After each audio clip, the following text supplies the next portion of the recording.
নমস্কার, কেমন আছো তোমরা সবাই? পাইলের সংসারের একটি ছোট্ট ব্লগে তোমাদের সবাইকে স্বাগত জানাই। সবাইকে জানাই শুভ সকাল। আজকে সকাল থেকেই ব্লগটা স্টার্ট করছি। সকাল বলতে এখন বাজে 8টা। উঠেছি একটু লেটেই, কারণ আগের দিন রাত্রিবেলা একদম ঘুম হয়নি। আমার কি হয় জানো তো, যেদিন ওই 11টার মধ্যে বা 11:30টার মধ্যে ঘুমিয়ে গেলাম, সেদিন কিন্তু ঘুমটা হয়ে যায়, আর আমি রাত্রিবেলায় আর কোনো অসুবিধা হয় না, ঘুমিয়েই যায়। আর যেদিন একবার ওই 12টা পার হয়ে যায়, তারপর থেকে আর একদম ঘুম আসে না। বা ছেলে ঘুমিয়ে গেলে যদি দেখি যে ছেলে অলরেডি ঘুমিয়ে গেছে, তারপর থেকে আমার আর ঘুম আসে না। দুজনে যদি একসাথে শুয়ে ঘুমিয়ে যায়, তবে কিন্তু ঘুমটা তাড়াতাড়ি চলে আসে। তো এমনটা মাঝে মাঝেই হয় যে মানে একটু রাত্রি হয়ে গেলে ঘুম আসতে চায় না, এই হচ্ছে একটা সমস্যা। তো সেই জন্য আগের দিন রাত্রিবেলাতেও একদম ঘুম হয়নি। কখন শুয়েছি জানো? ভোর 4টের দিকে আমি ঘুমিয়েছি, আর উঠেছি তখন 7টা বাজে। কারণ আমি যদিও অ্যালার্ম দিয়েছিলাম 6টায়, তবু আমি উঠতে পারিনি। যে মানুষটা ভোর 4টের সময় ঘুমোচ্ছে, সেই মানুষটা আবার 6টার সময় কি করে ওঠে? তো আমি 7টায় উঠেছি। উঠে ছেলেকে একদম হালকা খাবার বানিয়ে দিয়েছি, দুধ খাইয়ে দিয়েছি। আমিও স্নান করিনি, ছেলেকেই মানে রেডি করেছি। ঘর ঝাড়ু লাগানো বা পোছা লাগানো কিচ্ছু করিনি, একটু জল ছিটিয়ে দিয়ে ছেলেকে রেডি করে, ওর সব কিছু রেডি করে ওকে পাঠাচ্ছি। ওকে একবার রেডি সেডি করে পাঠিয়ে দিলে তারপর আমার আর কোনো সমস্যা হয় না।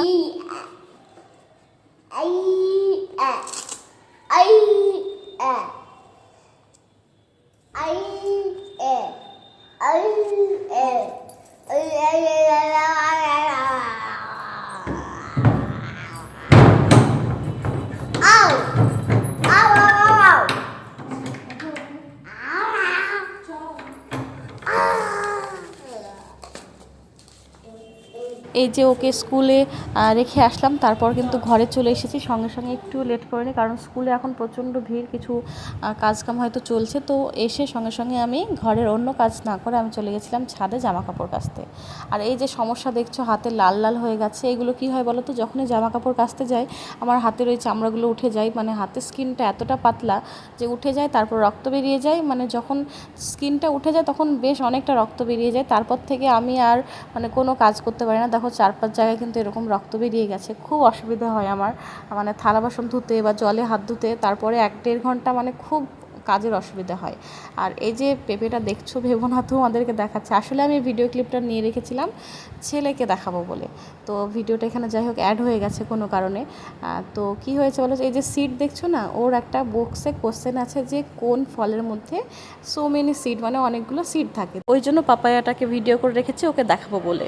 এই যে এখানে ভাত বসিয়ে দিয়েছি, মানে অল্প ভাত করা হয় তো, এবার ওই হাঁড়িতে ভালো লাগে না। মানে একবেলার যদি ভাত করে তাহলে তো একদমই মানে ভাতটা হাঁড়ির নিচে পড়ে থাকে। হাঁড়িটা যেহেতু যথেষ্ট বড়, মানে একটা মানুষের ক্ষেত্রে। তো আজকে এই সসপ্যানটাতেই ভাতটা বসালাম। দেখা যাক প্রথম দিন কেমন হয়, ঠিকঠাকই লাগছে। আর তার সঙ্গে এখানে ডাল সেদ্ধ বসিয়েছি, কিট্টুর জন্য অল্প করে ডাল করব। আর এখানে বসিয়েছি আলু পেঁপের তরকারি করব, তাই সেদ্ধ করতে দিয়েছি, মানে একটু ভাপ দিয়ে নেব। তো গান শুনছিলাম ধূমকেতুর, তোমাদের তো শোনাতে পারবো না, শোনালেই কপিরাইট চলে আসবে। একদিকে গান শুনছি, একদিকে রান্না করছি, মনটা অনেক ভালো থাকে। তো চলো ভিডিও করবো না, এখন গান শুনি। কবে যে আমার মন ভালো থাকে আর কবে যে মনটা খারাপ হয়ে যায় আমি এখন নিজেই বুঝি না। আজকে না, কালকে থেকে, আগামী দিন থেকে, মানে গতদিন থেকে আমার মনটা বেশ ভালো আছে। কেন জানি না, মানে কোনো মানুষকেও যদি একটু ভালোবেসে কথা বলে তাহলে কিন্তু দিনগুলো ভালো যায়। মানে আমরা যাদের কাছ থেকে একটু ভালো কিছু আশা করি, তারা যদি না চাইতে একটু ভালোভাবে কথা বলে বা একটু সময় দেয়, তাহলে কিন্তু বেশ ভালো লাগে। তো গতদিন থেকে আমার খুব মনটা ভালো আছে। তো সেই জন্যই এখন কি করছি জানো? এই যে একদিকে রান্না বসিয়েছি, একদিকে গান শুনছি, তার মাঝে মাঝে কোনো ঘরে ঝাড়ু লাগাচ্ছি, কোথাও পোছা লাগাচ্ছি, গাছে জল দিচ্ছি। মানে খুব ভালো লাগছে। অনেক কাজ কিন্তু আছে আমার, তবুও নিজেকে মানে একদম ফ্রি মাইন্ডে কাজ করছি, বেশ ভালো লাগছে। আর গাছে জল দিতে কার না ভালো লাগে বলো? খুব ভালো লাগে গাছে জল দিতে। আর আমার ছোট্ট বাগানটা তোমাদের কেমন লাগে কমেন্টে জানিও। যদিও একটিও ফুল এখনও হয়নি, আর যেই গাছটাতে ফুল হচ্ছিল সেই গাছটা এখন ফুল দেওয়া বন্ধ করে দিয়েছে। 2-3 দিন হলো ফুল আর হয় না। তো এই যে ছেলে যেহেতু জেগে আছে, তো একটু আওয়াজ টাওয়াজ করছে, তোমরা কিছু মনে করো না। আর এখানে এই যে বটকৃষ্ঠর একটাই চারা হয়েছে, মানে এনেছিলাম বাড়ি থেকে 4-5টা, কিন্তু হয়েছে একটাই। আর তার সঙ্গে এই যে এখানে একটা গাঁদা, মানে কি গাঁদা এটা ভুলে গেছি আমি। তো ওই গাঁদা ফুলের একটা ডাল মারা গেছে, তো ডালটা তুলতে গেলে পুরো গাছটাই উঠে যাবে। তো ভাবলাম যে থাক, যখন মারা যাবে একাই উঠে যাবে। তো তো গাছে মোটামুটি জল দিয়ে ফেলেছি। আর এখন ওইদিকে কিন্তু রান্নাবান্না চলছেই। আমার খুব ভালো লাগে, মানে ঘরের মধ্যে তো চোখের সামনে এরকম গাছপালা দেখলে সত্যিই ভালো লাগে। যদিও সৌন্দর্যবোধের কিছুই নেই, তোমাদের কাছে হয়তো মনে হয় এটা কী এমন ব্যাপার, কিন্তু আমার সত্যিই ভালো লাগে। তারপর রান্নাবান্না করে নিয়েছি, স্নান ধ্যান করে নিয়েছি, মানে সব কাজ করে ফেলেছি। আজকে সব কাজ যেন একটু তাড়াতাড়িও হয়ে গেছে। বললাম না, ওই যে মন ভালো আছে তাই সব কিছু ঠিকঠাক হচ্ছে। তো তাড়াতাড়ি কাজকাম সারা হয়ে গেছে, এখন হচ্ছে পুজো করতে বসবো। তো আজকে আমার কাছে একটিও ফুল নেই, ঘরেও একটিও ফুল নেই। কি করব, ঠাকুরের কাছ থেকে একটু তুলসী পাতা এনে, মানে যেখানে তুলসী গাছটা লাগানো আছে ওখানে 4-5টা তুলসীর গাছ লাগানো আছে, তো সেখান থেকেই 3-4টে পাতা এনে তারপর কিন্তু পুজোটা করব। আগামী দিন তো গণেশ চতুর্থী, তো যদিও আমার ঘরে গণেশ ঠাকুর নেই, তবুও কিছু করব কি করব না কিছু বুঝে উঠতে পারছি না, কারণ কোনো দিন করিনি, তো তাই বুঝতে পারছি না কি করব না করব। তো ভাবছি লাস্টে দুটো লাড্ডু এনে আমার গোপালকেই দিয়ে দেবো, মানে কৃষ্ণ ঠাকুরকেই দিয়ে দেবো, যেহেতু আমার কাছে গণেশ ঠাকুরটা নেই। তো কৃষ্ণ ঠাকুরকে ভোগ দেওয়া মানেই নাকি সব ঠাকুরকে ভোগ দেওয়া, তো সেটাই ভাবছি যে দুটো লাড্ডু নিয়ে আসবো। যেহেতু গণেশ ঠাকুর লাড্ডু খেতে অনেক ভালোবাসে, তার সাথে মোদকও। তো আমার কাছে তো নিরামিষ কোনো থালা বাসন নেই পুজোর, তো সেখানে যে ঠাকুরকে বানিয়ে দেব সেই ব্যাপারটা আমার কাছে নেই, তো কিনেই নিয়ে আসবো বাজার থেকে যা পাবো। তো গণেশ চতুর্থীর দিনটা আসুক, দেখা যাক কী করা যায়।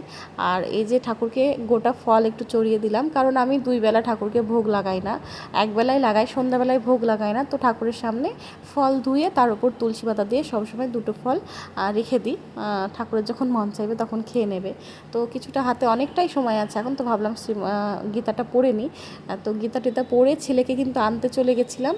বাইরে আজকে প্রচণ্ড রোদ, মানে কোনো রকম তাড়াতাড়ি করে ছেলেকে নিয়ে এসেছি। আর আজকে কি হয়েছে, মানে ও যেহেতু সি সেকশানে আছে, মানে সব লাস্টে ভর্তি হয়েছিল, তো নার্সারি সি সেকশানেও আছে। এবার মানে একটু লেটেই ওদের ছাড়া হয়, 12টা 10-এ ছুটি হয়, তবে ওদের নিয়ে বেরিয়ে আসতে আসতেই মোটামুটি 12টা 20-25 হয়ে যায়, ঘরে আসতে আসতে 12:30 বেজে যায়।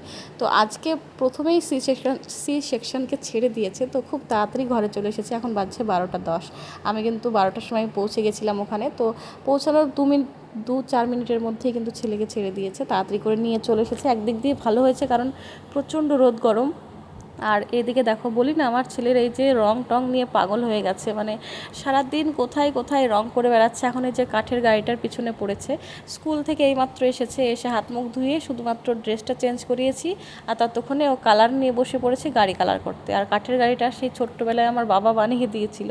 তো কাঠের গাড়িটা প্রথমে আমার বাবার বাড়ি ছিল, তারপর বেশ কিছুদিন শ্বশুর বাড়ি ছিল, তারপর ব্যাঙ্গালোরে 2 বছর থেকে এসেছে, এখন কিন্তু এখানে আছে ব্যারাকপুরে। তো কাঠের গাড়িটার কিন্তু অনেক ভাগ্য, সব জায়গায় ঘুরে বেড়ায়। তো আজকে বেশি কিছুই রান্না করিনি, আলু পেঁপের ডালনা করেছি, তার সঙ্গে ঘন করে মসুর ডাল রান্না করেছিলাম, ওটা আমার ছেলে খেতে ভালোবাসে। আর ভাত তো দেখলেই, ভাত তো করেছি। আর এখন কিন্তু কি বলো তো, দুপুরবেলায় এসে ছেলেকে স্কুল থেকে নিয়ে এসে একটু রেডি, মানে হাত মুখ ধুয়ে ফ্রেশ করে খাইয়ে দাইয়ে তারপর আমি কিন্তু শুয়ে পড়ি, কারণ আমি ক্লান্ত হয়ে যাই, তখন আর ঘরটার গোছায় না। এবার 12:30 থেকে 1টা যে টাইমটার গ্যাপটা যায়, সেই গ্যাপের মধ্যে ছেলে খেলা করে আর আমি ততক্ষণে একটু ভিডিওর কাজ করি। তো ওই আধা ঘন্টার মধ্যে সকাল থেকে আমি যতটা ঘর গোছাই, আধা ঘন্টার মধ্যে ছেলে আবার নোংরা করে আবার 1টার সময় ঘুমিয়ে যায়। তো এবার 1টার সময় ভাত টাত খেয়ে আবার তো আর ঘর গোছাতে মন চায় না, তো এই বিকেলবেলায় আমি আবার ঘর গোছাই। ঘর গুছিয়ে যদিও থাকে না, তবুও মন মানে না, মানে বিকেলবেলাটাই ঘরটা একটু টিপটপ না থাকলে ভালো লাগে না। তো এখানে আমি ওর হোমওয়ার্কগুলো চেক করছিলাম যে কী কী আজকে স্কুল থেকে হোমওয়ার্ক দেওয়া হয়েছে, টিফিন খেয়েছে কি না, ব্যাগে কোন কোন বুকসগুলো দেওয়া হয়েছে সেগুলো চেক করে নিলাম, কারণ যেহেতু আবার নেক্সট দিন স্কুল আছে, তো তার আগেই হোমওয়ার্কগুলো করেই নিতে হবে সন্ধ্যাবেলায় বসে বসে। তো বই খাতা রাখার ছেলের আমার খুব মুশকিল হয়, কারণ অনেক বই হয়ে গেছে, কিন্তু রাখার মতো এখন আমার কাছে পরিস্থিতি নেই। যে বই রাখার জন্য তো একটা আলাদা জায়গা লাগে, সেখানে তো অন্য কিছু রাখা যায় না বইয়ের সঙ্গে। তো ওই যে, মানে এখন আমরা বলছি না, কোনো কিছুই বাজার করতে পারছি না, নাহলে একটা বুক সেলফও নিতে হতো, খুব দরকার। কিছু কিছু জিনিসের আমার এখন খুব দরকার, তবে আমি ঘরের জিনিস এখন বাড়াচ্ছি না, দেখা যাক কী হয়। তো এদিকে টুকটাক করেই ঘরটা প্রায় গুছিয়ে নিলাম। ছেলে কিন্তু ঘুমিয়ে আছে, এখন ওঠেনি, এখন ডাকবো না, কারণ এখন বেশি সময় হয়নি, এখন কিন্তু বাজে 4টে মতো। তো 4টে বলতে 4টে 4:30 প্রায় হয়ে গেল। আর এই ঘরটা তো জানোই যে সবসময় ছেলে এরকমই করে রাখে। ওই যে বললাম না, 12টা থেকে 12:30 থেকে 1টার যে গ্যাপটা, সেই গ্যাপের মধ্যে আধা ঘন্টার মধ্যে শুধু ঘরটা নোংরাই করে, ও খেলে না। ওই যে দেওয়ালে, তারপর নিচে ফ্লোরে সব জায়গায় কালার করে বেড়ায়। মানে জানি না কালারের নেশা এত কী করে হলো ওর মধ্যে। তো ড্রয়িংয়ে দেবো ইচ্ছে তো আছেই, এখন দেখা যাক কী হয়। মানে অন্য কিছু করাবো একটু ইচ্ছে আছে, মানে ওর মধ্যে সব কিছু করার একটা চাহিদা আছে যে করবো না বা যাবো না শিখবো না এরকম একটা কোনো ব্যাপার নেই ওর মধ্যে। মানে সব কিছুর প্রতি একটু ইন্টারেস্ট আছে আমি দেখি। তো দেখা যাক কী হয়, ওর বাবা আসুক তারপর সিদ্ধান্ত নেওয়া হবে কী হবে না হবে। আর ঘরটা টুকটাক গুছিয়ে এবার জামা কাপড়গুলো, সকালে যে জামা কাপড়গুলো মানে কেচেছিলাম, এই যে অনেকই জামা কাপড় কেচেছিলাম যেগুলো কাচতে গিয়ে এখন আমার হাত ছিঁড়ে যাচ্ছে, মানে এরকমই হবে এখন বেশ কিছুদিন। তারপর শীতকালেও কিন্তু প্রচণ্ড কষ্ট হয়, আমার হাতে স্কিন ওঠে, তারপরে এই যে হাতের স্কিন ছিঁড়ে যায় জামা কাপড় ধুতে গেলে, সার্ফটা আমার মানে একদম ইউজ করা মুশকিল হয়, সার্ফ আমার হাতে শ্যুট করে না। তো এই সব সমস্যা নিয়ে আমার শীতকালটা যাবে। তো এখন জামা কাপড়গুলো বেশ শুকিয়ে গেছে, বললাম না আজকে খুব রৌদ্র হয়েছে, তো জামা কাপড় একদম শুকিয়ে গেছে, এখানে ভাঁজ করে রেখে দিচ্ছি। সব থেকে বড় কাজ জামা কাপড় গোছানো। আগে আমি কি করতাম, জামা কাপড় যদি সঙ্গে সঙ্গে গুছিয়ে ফেলতাম তবেই গোছানো হতো, আর যদি সঙ্গে সঙ্গে না গোছাতাম তাহলে কিন্তু 2-3 দিন পরে থাকতো, মানে চেয়ারে এক সাইডে কোথাও একটা রেখে দিতাম এরকম হতো। তবে এখন আমি আর তা করি না, কারণ এই বাড়িতে তো কোনো চেয়ার বা কিছু নেই, ওই খাটের উপর ছাড়া রাখার জায়গা নেই, তাই গোছাতেই হয়, মানে আমার মন না চাইলেও অনেক সময় গুছিয়ে রাখতে হয়। আর এখন আর মানে ভালো লাগে না কোথায় পড়ে থাকবে কি হবে না হবে, সব কিছু গুছিয়ে জায়গা মতো রাখলেই বেশ ভালো লাগে। তো বেশ কিছুদিন হলো তোমাদের কমেন্ট আমি পড়তে পারি না, তো 2 দিন পুরনো যে ভিডিওগুলো আমি দিয়েছিলাম তাতে বেশ কিছু কমেন্ট পেয়েছিলাম। তো তুলিকা লিখেছিলে যে দিদি তুমি রোজ একটু করে হলেও ভিডিও দেবে, তোমার ভিডিও না দেখলে আমার দুপুরে ঘুম আসে না, মানে তোমার ভিডিও না দেখলে আমার ঘুম আসে না। আচ্ছা আমি চেষ্টা করব রোজ ভিডিও দেওয়ার, তার মধ্যেও কি বলো তো আমার জীবনটা তো খুব বোরিং, এই যে একই রকম কাজ তোমরা দেখতেই পাচ্ছ। তো মাঝে মাঝে মনে হয় যে একই ভিডিও কী দেবো, মাঝে মাঝে আমিও একটু মানে কি বলবো বোর ফিল করি যে সবসময় এই ক্যামেরা নিয়ে চলাটাও কিন্তু একটু মুশকিল। তো চেষ্টা করব তোমাদের রিকোয়েস্ট, তোমরা যখন বলো যে আমার ভিডিও তোমাদের ভালো লাগে, তো জানি আমার ভিউজ কম, লাইক কম, তারপর আর্নিংও কিছুই হয় না, তবে তাও ভালো লাগে যে কিছু মানুষ তো পছন্দ করছে, কিছু মানুষের লাইক তো আসছে, ওই 10টা মানুষ লাইক করলেও আমার কাছে অনেক, যে 10টা মানুষ তো পছন্দ করছে। তো যাই হোক, এদিকে কিন্তু ছেলের ড্রেসটা আয়রন করে নিচ্ছিলাম, যেহেতু আগামী দিন স্কুল আছে, ছেলে ঘুমিয়ে আছে, সেজন্য ভাবলাম যে যত কাজ থাকে মানে এক্সট্রা কাজ সেগুলো করে রাখি, আজকে বিকেলে রান্নার ভিডিও বানাবো না, কারণ পরের দিন কিছু নর্মাল একটা ভিডিও দিয়ে দেবো। যেহেতু 2 দিন থেকে লাগাতার এটা ওটা বানানো হচ্ছে, ছেলে এটা সেটা খাচ্ছে, তো আজকে ভাবলাম সেরকম কিছুই বানাবো না। তো সেই জন্য দেখলাম হাতের কাজগুলো আগে সেরে রাখি। অর্পিতা একটা কমেন্ট করেছে, দিদি তোমার আগের দিনের ভিডিওতে তুমি যে কথাগুলো বলেছো সেগুলো একদম সত্যি, আমার মায়ের সাথেও সেম একই রকম ঘটনা ঘটে। আমার মা অনেক বাড়ির সবার জন্য অনেক কিছু করে কিন্তু নাম পায় না। যদিও তুমি কমেন্টটা অনেক বড় লিখেছো, আমি সবটাই পড়েছি, তো আমি শর্টেই বললাম। তো এইটাই হয়, সবার সাথে এরকম হয়, মানে কাজ সবাই করে, মন জুগিয়ে চলা সবাই চেষ্টা করে, কিন্তু লাস্টের বেলায় নাম নেওয়ার সময় আর কেউ নাম নিতে পারে না। দেখো একটা কথা বলি, কারোর নামে সুনাম করার জন্য না একটা বড় মনের দরকার হয়। যারা সুনাম করে কাউকে নিয়ে তাদের কাছে একটা বড় মন থাকে, আর যাদের জন্য তুমি হাজার করবে তবুও তারা 1%ও সুনাম করতে পারবে না, তাদের আসলেই মনটা ছোট, তাদের মনটা একেবারেই মানে বাজে যাকে বলে। না তারা কারোর জন্য ভালো করতে পারে, আবার কেউ যদি তাদের জন্য ভালো করে তবেও তারা আসলে সুনাম করতে পারে না, মানে মন খুলে সেটা প্রকাশ করতে পারে না সবার সামনে, এটাই হচ্ছে সমস্যা। তো এখন একটাই কথা, মানে এখনকার দিনে চলতে গেলে এটাই বুঝে চলতে হবে যে কারোর কাছে ভালো হতে গেলে চলবে না, নিজের মতো করে চলবো, কারোর কথা শুনবো না, বা মানে কারোর কথা শুনবো না বলতে গুরুজনদের কথা অবশ্যই শুনবো যেটা শোনার মতো, তবে সেটা বলতে চাইছি না, আমি বলতে চাইছি যে কারোর কথা কেউ ধরো আমাকে নিয়ে কোনো কটু কথা শুনলো, সেটা নিয়ে আমি মন খারাপ করে বসে থাকলাম, সেটা আর করলে চলবে না। মানে নিজের মতো নিজেকে চলতে হবে, কে কী বললো তার জন্য আমি না খেয়ে বসে থাকলাম, কে কী বললো তার জন্য আমি কাজে মন দিচ্ছি না, আমার ছেলেটাকে আমি কারোর কথায় আমি বকছি মারছি, এটা কখনোই করা যাবে না। নিজের জীবনটাই সব থেকে আগে, কে কী বলছে না বলছে তাতে অত পাত্তা না দেওয়াই ভালো। তো সবাইকে এটাই বলবো যে নিজের কাছে নিজে সৎ থাকো, ব্যাস এইটুকুই। মানে কারোর সঙ্গে তুমি খারাপ ব্যবহার করো না, বা তোমার সাথেও কেউ খারাপ ব্যবহার করলে তুমি তাকে সাপোর্ট করো না, কারণ দুটোই সেম। তুমি যদি কারোর সাথে খারাপ ব্যবহার করো, সেটা যদি তোমার মনে হয় এটা খারাপ, তেমনই তোমার সাথেও যদি কেউ খারাপ ব্যবহার করে সেটাও কিন্তু খারাপ, তুমি সেটা চুপ করে সহ্য করবে তা না।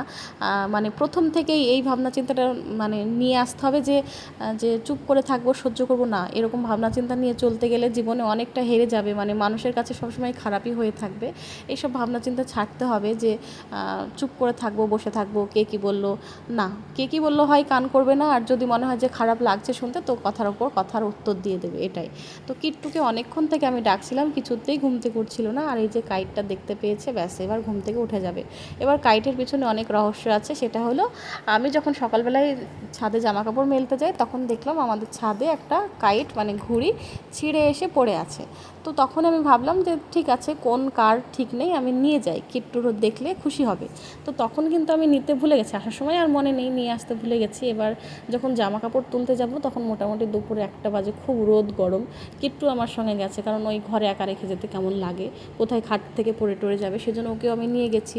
এবার ও দেখতে পেয়েছে, মানে আমি তখন অলরেডি ভুলে গেছি যে ছাদে কাইট ছিল, ও কিন্তু দেখতে পেয়েছে। আর কিছুক্ষণ পরে গেলে কিন্তু ওটা আমাদের ছাদ থেকে উড়ে নিচে চলে যেত, কারণ হাওয়াতে একদম কোনায় অবধি পৌঁছে গেছিলো।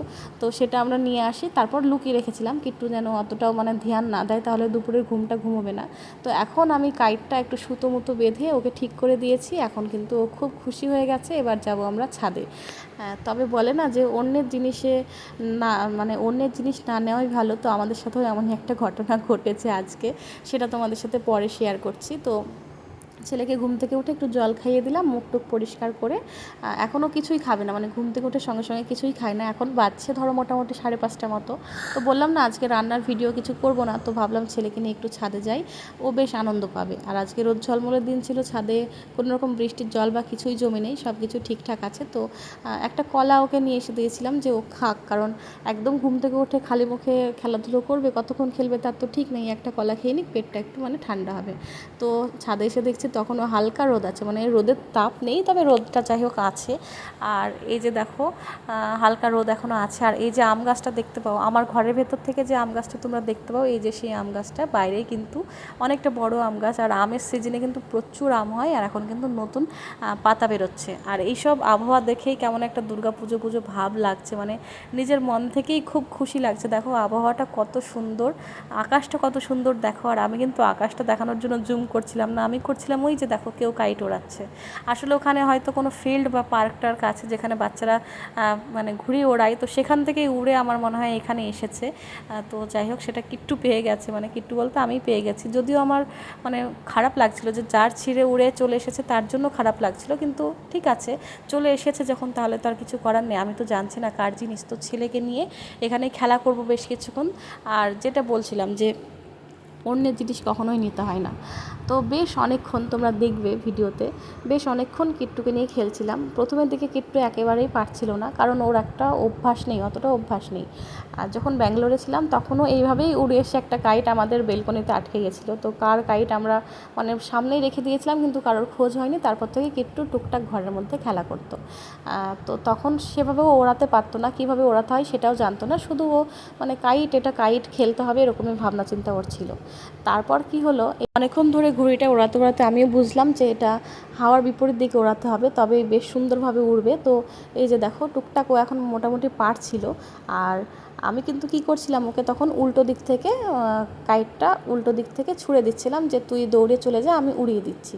আমি এবার কিন্তু একদম রাস্তার ধারে যে আমাদের ইয়েটা আছে, মানে আমাদের ঘরের সামনে যে রাস্তা, সেই রাস্তার সামনে অনেকটা খালি জায়গা আছে, সেখানেও বাচ্চারা খেলা করে।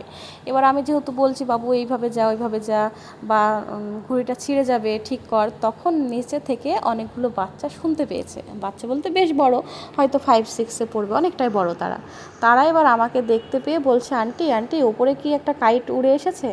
তো ওরা বুঝতে পেরেছে, কারণ কিট্টুকে ওড়াতে দেখেছে, সেটা হয়তো ওরা ওপর থেকে দেখতে পেয়েছে, বা আমরা কথা বলছি সেটা ওরা শুনতে পেয়েছে। এবার সেই মুহূর্তে আমি কি বলবো, আমি বললাম হ্যাঁ উপরে একটা মানে ঘুড়ি উড়ে এসেছে। তো তখন বললো আন্টি ঘুড়িটা একটু দাও না আমাদেরকে।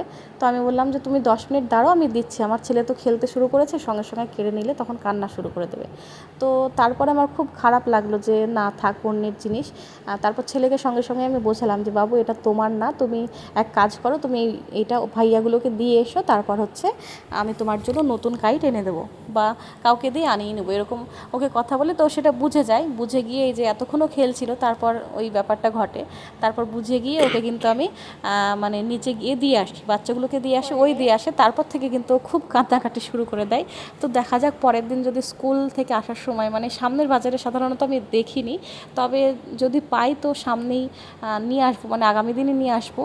ওর ভালো লাগবে, কারণ এই যে ছাদে বেশ কিছুক্ষণ কাইট নিয়ে খেলছিল, এতেও কিন্তু অনেকটা সময় ওর ভালোভাবেই কাটছিল। তো চলো, কমেন্টটা পড়তে পড়তেও আবার কমেন্টটা পড়া হলো না, দেখছি ভিডিওটা শেষ হয়ে গেছে। কথা বলতে বলতেই সব টাইম শেষ হয়ে যায়। তো চলো, সবাই খুব ভালো থেকো, সুস্থ থেকো, দেখা হবে পরের একটি ব্লগে। টাটা।